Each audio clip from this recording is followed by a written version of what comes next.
So, buti naman mga sangkay at narinig po yung panawagan ng buong Pilipinas, no? Nating lahat na paimbestigahan ang patungkol po doon sa dalawang player ng Ateneo mga sangkay na pinagdududahan po ng mga Pilipino ngayon na baka daw po may foul play at lumalabas nga po mga sangkay na sobrang lala daw po ng training. Okay, malala daw po talagang training at meron pong mga video na kumakalat ngayon mga sangkay, no? Ang dami. So pag-uusapan po natin po, ito ngayon at tingnan po natin.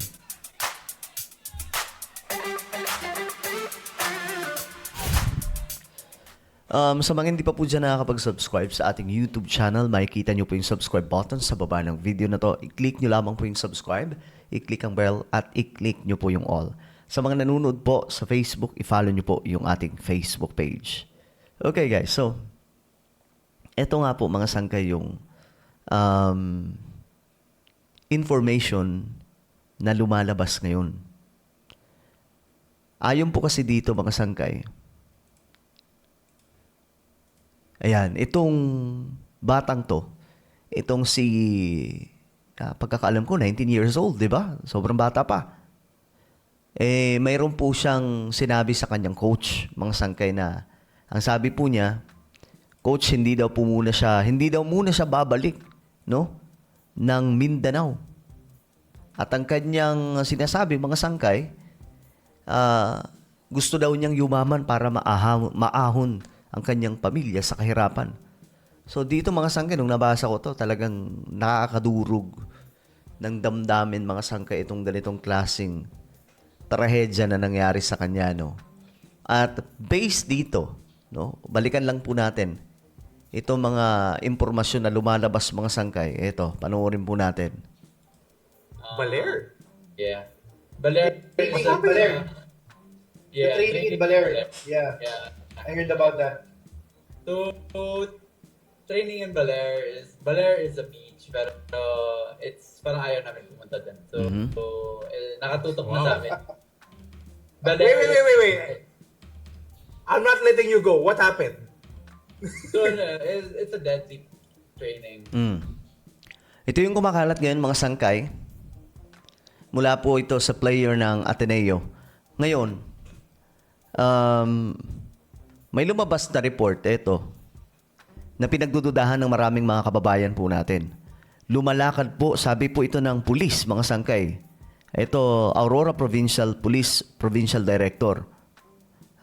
Lumalakad po yung mga players natin sa tabing dagat. Nasa hanggang hita po ang lalim ng tubig. At bigla na lang po silang napunta sa malayo na parte. Doon po sa parte ng nilalakaran nila ay may isang malalim na lugar. At doon nga po bigla silang tinangay ng current papunta po sa mas malalim na lugar ng dagat. Tingin ko dito mga sangkay, ito po ay kwento sa mga pulis ng mga kung sino mang namumuno sa training na ito. So hindi po ito team building. Mismo yung mga dating player or mga player, I don't know, player pa rin po sila ngayon, mga sangkay, nagsasabi na ganun nga po ang kanilang ginagawa. Malala po yung training. So, itong statement na to ay isang, tingin ko this is my own opinion and many opinions of our kababayan sa mga sangkay, eto din po, napalusot na lamang po ito.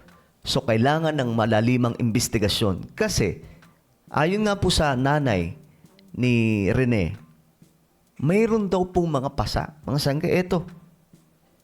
Nasa report po. Bagamat tinatanggi po ito, no? Yung anak ko ang daming pasa. Saan galing yung pasa? Maraming katanungan, no? Sa sinapit ng kanyang anak na si Rene habang nasa bootcamp ng Ateneo Blue Eagles men basketball sa Dipakulaw, Aurora nitong Lunes. Ano daw mga sangkay? Mayroon daw pong mga pasa. So ano yun? Bagamat tinatanggi po yan, ayon po sa report, hindi daw po totoo. Pero i-autopsy na mga sangkay, titignan po yung... Kasi pag nakita nila na bago po malunod, dumaan muna sa pambihirang pressure ng katawan. Pagdududahan na po yun. Pagdududahan na po yun, guys. Kasi hindi ito kapanipaniwala. Ito ako in my own opinion, lumalakad po yung players natin sa tabing dagat, nasa hanggang hita po ang lalim ng tubig. at bigla na lang po silang napunta sa malayo na parte. Ano yun? Namamasyal? Kalokohan to. Kung pagbabasihan po natin itong kwento niya at kwento dito, mga sangkay, medyo malayo. Deadly training for 1 week. So, Coach Tab is not your friend during that time. During that duration, for 4 days naman.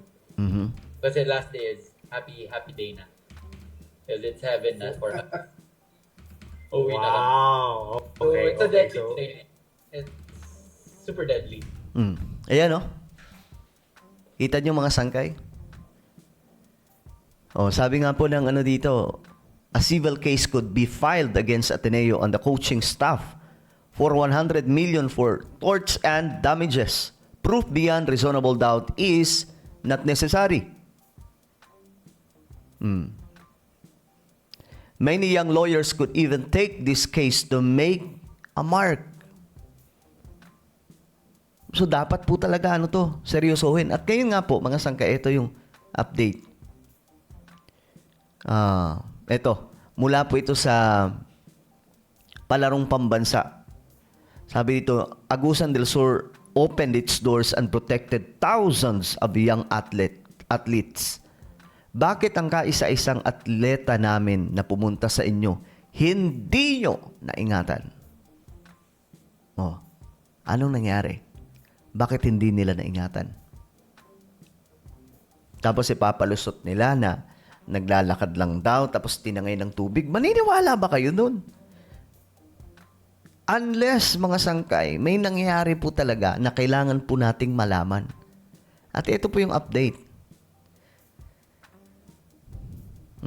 Talks of Ateneo Blue Eagles military-like team building exercises under long-time coach Tab Baldwin have resurfaced online following the droning.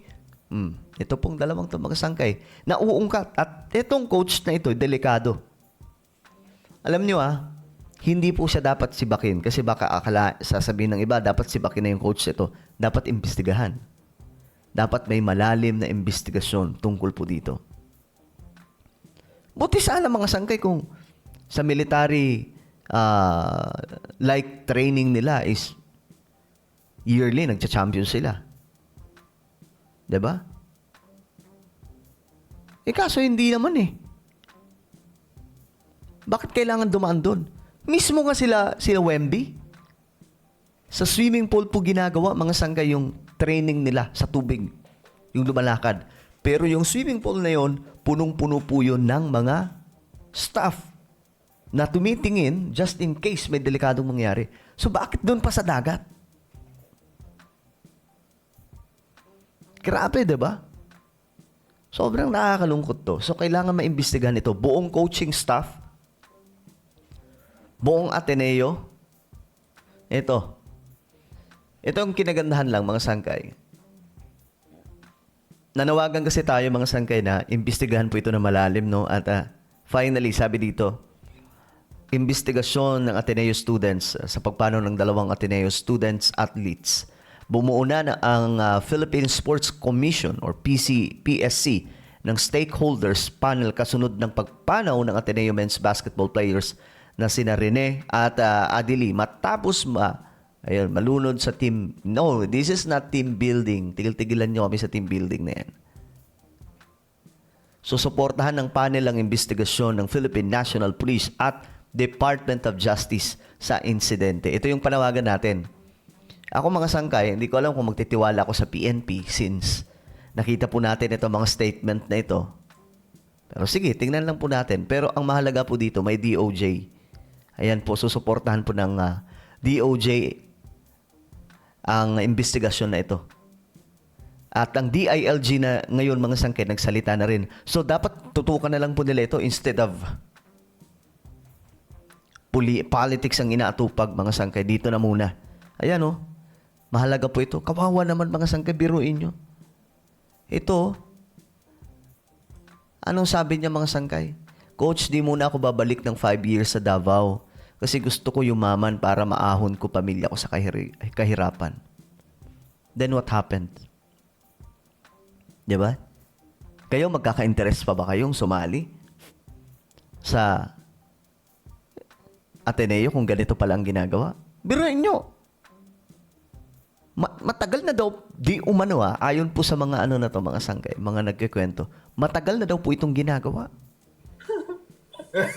Para sa bootcamp, parang short bootcamp na just all out papatayin kayo ni Coach Tab. Parang gano'n.